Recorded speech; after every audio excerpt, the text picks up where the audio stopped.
Κυκλοφόρησε το βιβλίο της Ζωής Μαρίνου και του Νικόλα Σπύρου «Ο Καραγκιόζης και ο Ιπποκράτης Θηνκό» από τις εκδόσεις Χατζηλάκος. Πρόκειται για την πρώτη συγγραφική προσπάθεια του Νικόλα Σπύρου, όπου σε συνεργασία με τη μοναδική Ελληνίδα καραγκιόζοπαίκτρια Ζωή Μαρίνου και το θέατρο σκιών της «Ο Καραγκιόζης της Ζωής μας» συνεργάστηκαν με απότερο σκοπό την έκδοση ενός βιβλίου που ταξιδεύει ήδη Θηνκό και έξω από τη χώρα μας. Μαζί τους και ο νέος καραγκιόζοπαίκτης Πανορμήτης Κώστογλου. Αυτή τη συνέντευξη λέγαμε ότι θα την κάνουμε εδώ και πάρα πολύ καιρό για ένα πάρα πολύ όμορφο γεγονός, για μια όμορφη συνεργασία που έχει ολοκληρωθεί πια. Έχω δίπλα μου τον Νικόλα τον Σπύρου, τη Ζωή τη Μαρίνου και τον Πανορμήτη τον Κώστογλου, διότι πλέον το βιβλίο «Ο Καραγκιόζης και ο Ιπποκράτης Θηνκό» έχει φτάσει στα βιβλιοπωλεία, έχει φτάσει στο νησί μας. Ζωή, πες μας λίγο για το... Εντάξει, ότι είσαι γνωστή στο νησί, αγαπητή, και ότι είσαι δικός μας άνθρωπος πλέον, νομίζω το έχουμε πει και το λέμε σε κάθε συνέντευξη. Αλλά θέλω να μου πεις τώρα για αυτή τη νέα συνεργασία μαζί με το δικό μας, τον Νικόλα τον Σπύρου και τον Πανορμήτη, βέβαια, ο οποίος είναι πάντα κοντά και βοηθάει τώρα πλέον και ζωγραφικά, να το πω. Αλλά θα μου τα πεις εσύ σε λίγο. Ξεκίνα να μου πεις πώς έγινε αυτή η συνεργασία, να μας πει και ο Νικόλας από τη δική του πλευρά πώς ξεκίνησε να ασχολείται με τον Καραγκιόζη. Καταρχάς, ευχαριστώ πάρα πολύ και για αυτή τη συνέντευξη που πρώτη βγάζετε το βιβλίο μας που έφτασε στο νησί μας. Ακριβώς. Αυτή η συνεργασία ξεκίνησε πριν καιρό, όταν ο Πανορμήτης με πήγε στον Νικόλα. Ναι. Τότε μου άνοιξε τη συλλογή του, η οποία είναι τεράστια, από φιγούρες, από την Τουρκία, από εδώ, από παλιούς καραγκιόζοπαίχτες. Και είδα στα μάτια του την αγάπη για τον Καραγκιόζη. Στη συνέχεια μου είπε ότι έχει γράψει αρκετά έργα όσον αφορά τον Καραγκιόζη.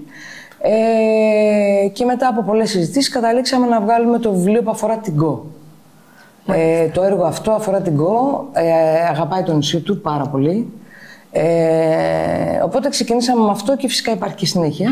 Γιατί πάει πάρα πολύ καλά. Για μένα καλοτάξιδο να είναι μια συλλογική δουλειά.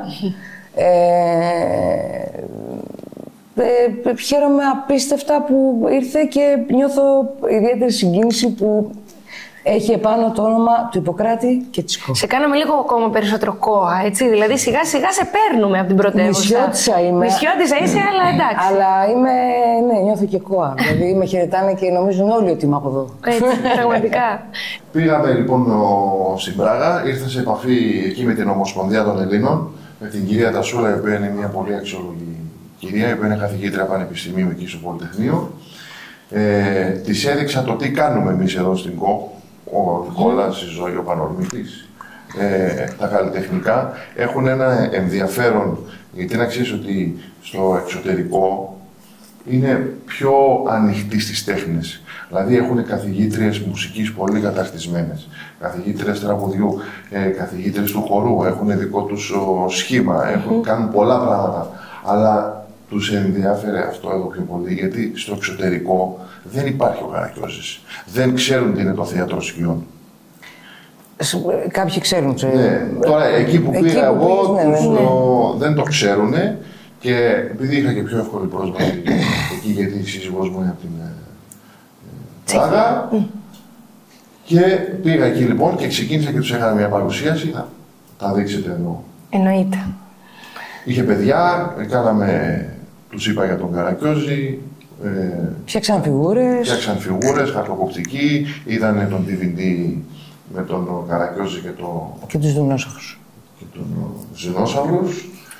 Και κάναμε μια ανωτελεία εκεί για να πάμε, πιστεύω μετά το καλοκαίρι, να κάνουμε εκεί πέρα παράσταση, παρουσίαση των βιβλίων, εργαστήρι στα παιδιά με φιγούρες, να ξεκινήσουμε Έλληνες από εκεί, γιατί είναι και ένα κεντρικό σημείο και έτσι μπορούμε να πάμε γύρω-γύρω μετά και στην Πολωνία που έχει πολλούς Έλληνες. Και το πιο βασικό, ζωντανή παράσταση. Ζωντανή παράσταση, να είστε κι εσείς λοιπόν εκεί, να μην είναι μόνο στον Νικόλας. Ξεκίνησα από μικρός, 6-7 χρονών, βλέποντας πρώτες παράστασεις εδώ πέρα στο νησί από μεγάλους θεάζους. Ήθελα να το ψάξω περισσότερο, να δω πώς είναι και από πίσω, γιατί πιο πολύ εκεί πέρα είναι μαγεία. Ακριβώς. Ήθελες να πας και από πίσω, εκεί πέρα μου άρεσε πολύ περισσότερο. Και γνώρισα κάποιους ανθρώπους. Προφανώς και τώρα έχουμε την κυρία Ζωή που είναι η καλύτερη για όλους. Έτσι. Και την έφερα σε συνεννόηση και συνεργασία με τον Νικόλα, που κάνουμε και αυτό το βιβλίο και το εξώφυλλο είναι, το έχω κάνει εγώ, είναι στην Καμάρα κάτω την Πλατεία Ελευθερίας και μέσα είναι ο Ιπποκράτης. Τον δείχνει ο Καραγιώζης, ταξιδεύει σε πάρα πολλά μέρη, στην ΚΟ, που γιατρεύει και κάνει τον κόσμο καλά.